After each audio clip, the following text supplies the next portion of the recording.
Assalamualaikum warahmatullahi wabarakatuh, sahabatku sekalian di seluruh dunia, around the world. AA sedang berada di Mekah, sedang menjalankan umroh dan punya sahabat baru, namanya Muhammad Afiles Angel. Is that your name? Angel, Muhammad Angel Afiles. Oh, Muhammad Angel Afiles. Beliau seorang mu'alaf. Beliau adalah seorang prajurit Amerika Serikat. Sales, Navy sales ya. Yes. Yang sudah pernah banyak bertempur dan beliau menjadi seorang muslim dan kita akan bincang-bincang. Tapi mohon maaf dulu karena bahasa Inggris Sundanese ya. It's nice to see you. Alhamdulillah. Assalamualaikum warahmatullahi wabarakatuh. How do you feel now? Oh yeah, alhamdulillah. It was the best decision I've ever made in my life. The best Yes, decision, yeah. And I want to thank my wife because she highly encouraged me to actually learn about Islam. And what I've learned about Islam throughout the year that there's so much peace, there's so much love in Islam, and it's so sad that the world, parts of the world do not understand that, and that's why there's so much misunderstanding. Masya Allah. But once you get to learn, and the more you learn about Islam, you feel how the greatness and the gift that you've been given by Allah Subhanahu wa Taala. Masya Allah. You can feel that now. Yes. Especially now over here. How do you feel in Umrah to see Kaaba? It was like a big shocking. First thing I said, it was like, Allahu Akbar, Alhamdulillah. It was the first thing that came out of me, because for so long I've been wanting to see this, and Alhamdulillah I was given the opportunity to come to Umrah, and inshallah my family will be coming next year. Next year. Yes, I will be bringing my wife, my 2 children to Umrah, inshallah. You look so happy, huh? Well, I am, because not everyone has a chance to do this. MashaAllah. And also that I've learned, I have given my life to Allah now. It has been the most wonderful experience in my life. My family, it's the greatest gift Allah has ever given me. Bisa dipahami kan betapa beliau sangat bersyukur luar biasa dengan menjadi seorang muslim ya. So when you convert to be Muslim? When? I converted Muslim. I never forget the date, because I have the date that I became a Muslim on my ring. Oh. And it's on December 7, 2003. 2003. And yeah. that is a date that I treasure. MashaAllah. And I always remember that day. I do something with the family that day. MashaAllah. So you found how you found Islam? Well, at first, being where I was at for many of my years, I served 20 years of service, and I didn't know Islam. You never know about Islam, never heard, or? Well, I've heard, we know that Islam, Muslims. I didn't even know how to say Assalamu alaikum. I did not even know how to say Alhamdulillah, Astaghfirullah. I didn't know any of that, nothing. I mean, I was like... Or just something bad about Islam you heard before? Well, I won't say it was a bad thing, but it was never told to us that Islam was about peace. It was never told that to us. That was never a lecture that was given to the military, to the U.S. military. There are a few Muslims in the U.S. military. Oh, ada beberapa, ya, banyak ya. At this time. Well, I won't say there's not a whole lot, but yeah, there are a number of military Muslims that are actually kept quiet. They're not they're not going out there and spreading the word. They're kept quiet. A lot of it's a fear of being judged, of being a traitor. But that's, alhamdulillah, it's changing, because now the military has added a chaplain imam. Yeah.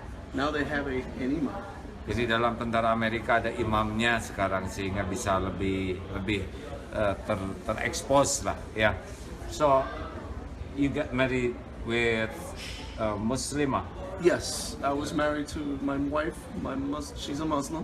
She's originally from Jakarta Selatan. Oh, it's from Jakarta Selatan, Indonesian original. Yeah. Yes, original, born and raised Indonesia. And how you found her, and then how you chose her to be your wife? Well, this is a story that I tell a few people, and I'm more than glad to share this.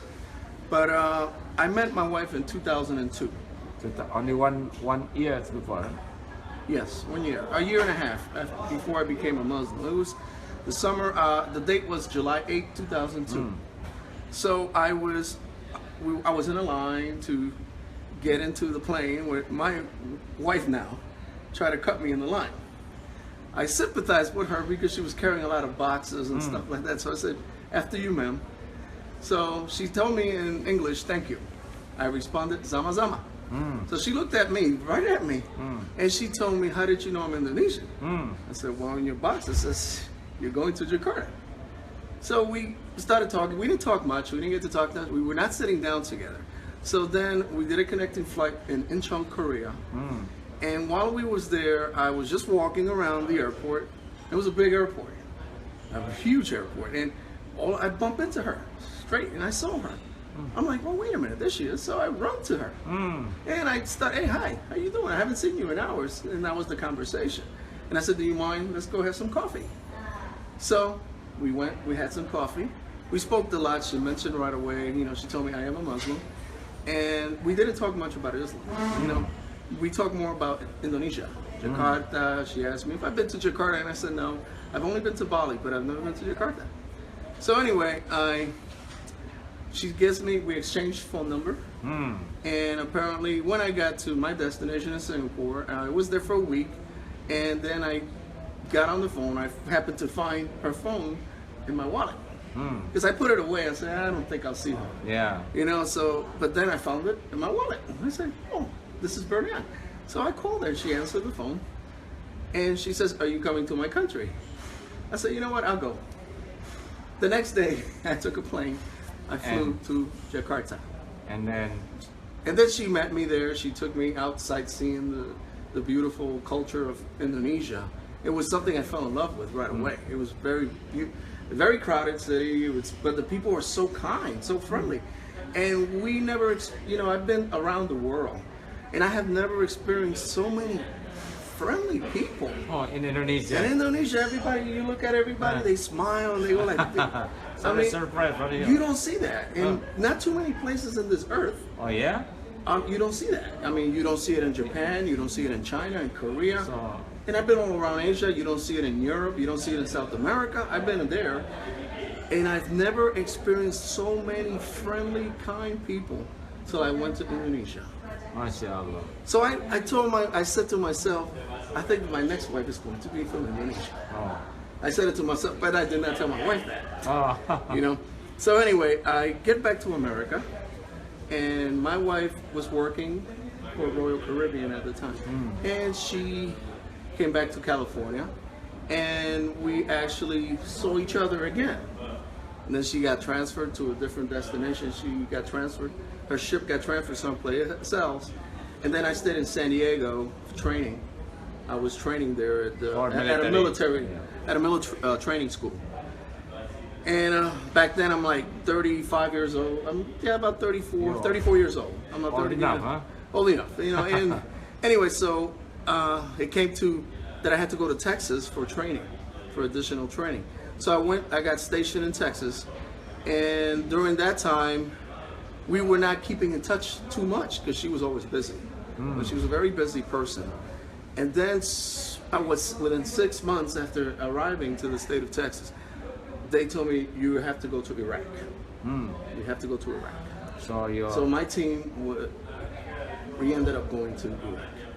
So it was a sad moment because I did remember telling her that I'm sorry that things couldn't work. I might not make it back. I don't know. So anyway, they sent me to Kuwait first. From Kuwait, we went to Iraq. We saw For war, yeah? Yeah, it was the war in Iraq. It was the first time in 2003. Yeah. So it wasn't the first time, but it was the first time that the United States went there.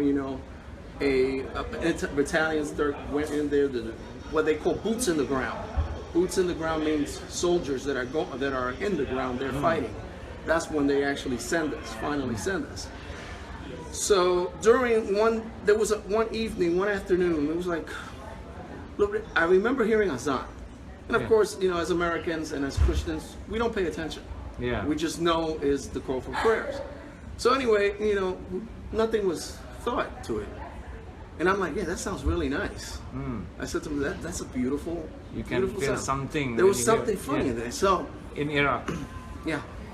And I was sitting down with my friends, and all my friends are showing pictures of their children. I didn't have kids at that time. Yeah. And the pictures of their children, their families, their wives. So I said, well, the only picture I had with me was from my wife. That was the only picture I've had. So I told my friends, I'm going to show you a picture of this very nice girl I met. So I got up and I went not too far, say about maybe near 20 feet when we got hit by an MP. And I lost two of my friends. But it was hard because I saw them die.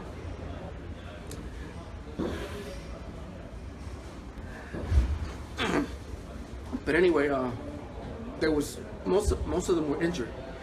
But alhamdulillah, I wasn't severely injured. But I remember flying from one side to another. With bomb or something? It was an MP. Oh. It was one of those. We got hit by it. It was unexpected. And I said to myself, you know, I went to go get my partners, but it was obvious that they were dead. So anyway, I really don't like to talk about it. Yeah. It's too much remembrance. It's okay. And then you get, after that, you can... Well, okay. you know, no, that's fine. But anyway, sorry about that. Anyway, so I said to myself when I fell down, and all I can hear is a ringing on my ear when I was in the ground, and I heard a very loud ring, and I'm like, it was struggling, but then I had to go tend them. I'm like, these guys are hurt, and everybody came over and responded to the whole thing. And then I remember holding my wallet. First thing I saw was her picture. And I'm like, said to myself, because of you, Oh, I'm you alive. are alive. Because I was thinking at her at that same moment. Oh, mashallah. You know, I was thinking about her You at the want to same take moment. the picture and then... I went to get the picture when, if I would have been there, perhaps I would have not been here Yeah. today. So it's very important, huh? So it's very important to me. So when I saw the picture, I said, when I look at the picture, I said, when I get back home, I'm going to contact you. That's the first thing I did. So as soon as I called my wife, you know, and I told her, I'm here, you know, she starts saying, Allahu Akbar, Allahu Akbar. She was crying, very emotional. And she tells me, I want you to come over to Indonesia and meet my family. So I said, yes, inshallah, I did. And all of a sudden, I go into Indonesia to meet my mother-in-law, my wife's mother. And we met, we got along very well. The whole family, very, very loving family my wife has. And we just started getting more to know each other more. So apparently within a few days, I tell my wife, I think it's time for me to go to the mountain and convert to Islam. Oh, yeah. You know, and she took me, it was my mom. And then I never forget the day, brother, that my mother-in-law held my hand. And she told me, your name's going to be Muhammad. That's the name I picked for you. So, you know, I wasn't thinking of Muhammad. I was thinking of a different name. But she told me, that's going to be your name. Muhammad. I want you to be Muhammad. Right. So I said, yes, Mom, I respect that. You know? So I started learning more greetings about Islam. I started learning more. Then I got to with my wife's brother, or cousin, say. He's like a brother to my wife. And he actually was teaching me a lot about, you know, this is the way you sit, this is the way you salah, this is how many rakas. So I started learning little by little. Little by little, I ended up learning more and more about Islam till this day, alhamdulillah. And after you know about Islam, how do you feel? How do you think about this life? Well, after my life as a Muslim, I think it's the most wonderful life I've ever had. Wonderful. Because, why you said it? Why is it? Well, years back, brother, I never, you know, I have tried to get acquainted with other people, try to have a family in the past, which is something I've always wanted. But since I gave my life to Islam, I have everything now that any man can ever want. Alhamdulillah, I have a good wife. I have 2 beautiful children, which I love very much, which is something I've always wanted, but I was never obtaining it on the other side. I never had that before. And when I was a very young boy, I used to see people married. I'm like, that's what I like, you know. But I never had the opportunity in the Christian world to do that. Never. Why? It just didn't happen. And then it just didn't happen. Everything, I was always gone. You know, I couldn't be. You know, it was very difficult. It was very difficult. So, but now that, you know, after my life in Islam, it has become it's a gift from Allah. MashaAllah. You know, having my family, 2 You're healthy doing children. salat and everything? Oh yes, we all salat at home at the masjid. Days that if I am at home on a Friday, I attend Darussalam. Yeah. You know, at the nearest masjid. We live about 10 minutes from the masjid. Less than 10 minutes from the masjid. And I normally go there during my Fridays. If I am off on Fridays, I attend. And of course I do pray. I do azan at home. My son and I pray together all the time. You know, we have my children are in Quran school. Oh, mashallah. So it's like I said, you cannot ask for a better life. Mashallah. Alhamdulillah. Alhamdulillah. So you can tell the people how beautiful Islam you feel, and how you came here and you saw Kaaba and you pray with us in Masjidil Haram. So you can explain something? Well, I want to say one thing. I think the greatest thing in my life, again, is giving my life to Islam, accepting Allah. And I couldn't ask for a better life than what I have now. And I encourage everybody, you know, us Muslims around the world. I mean, as you know, the Western world, where I'm from, there is a lot of negativity. You know, even in the Western world, we have Muslims, and some Muslims are even afraid. Women Muslims are afraid to walk out with their hijabs. But I would say one thing: do not ever fear, because I tell my wife, I encourage my wife that no matter how bad a situation gets, you always have your hijab. Always. Never deny. It's like me. I never deny that I am a Muslim when I am asked. You know, and I think the greatest thing we can do as Muslims around the world is approach people. You don't have to approach to them and right away start mentioning, you know, the words of Allah. But I think first they have to see the kindness of a person that is approaching. You know, they can see me dressed like this. Right away they're going to know I am a Muslim. But I think is being generous with people. In other words, you see somebody there, approach them and talk to them. You know, let them understand that, take the fear away first by communicating with people and helping other people and showing that, hey, I like to get to know who you are. It takes the fear of Islamophobia. And it is up to us. It's up to us Muslims around the world. We have to socialize with Christians. We have to socialize with Buddhists. We have to do that. I mean, as Muslims, we have to, you know, show our generosity. We call it dakwah. Yes. Beliau ini menegaskan situasi apapun istrinya tetap harus menggunakan hijab. Jangan pernah takut dalam situasi apapun.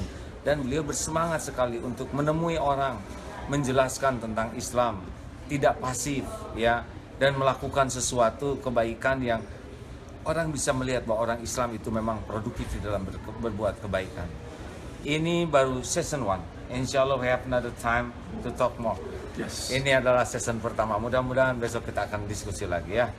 Thank you very much. Assalamualaikum warahmatullahi wabarakatuh. Alhamdulillah.